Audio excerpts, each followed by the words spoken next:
ఆంధ్రప్రదేశ్ రాష్ట్రంలో రాజ్యసభ సభ్యులకి చాలా డిమాండ్ ఉంది. మీ మీద కూడా ఒత్తిడి వచ్చి ఉంటుంది కదా? మా బ్రదర్సు మా సన్స్ చేసే బిజినెస్లన్నీ ఆపేశారు. నేను జగన్ రెడ్డి తోడే ఉంటాను, ఇబ్బంది అయినా పర్లేదని చెప్పాను.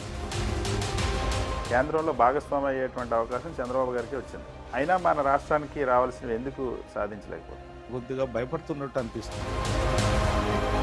ఈరోజు మేమేమీ చేయలేకపోతున్నాం, అది జగన్మోహన్ రెడ్డి చేసిన విధ్వంసం వల్ల అని చెప్తున్నారు. ఆయన సంక్షేమ పథకం విధ్వంసమా, ఆయన పోర్టు కట్టడం విధ్వంసమా, నాడు నేడు పైన ఈరోజు స్కూల్లో పోండి ఎంతెంత బంగ్లాలు కనపడుతున్నాయి.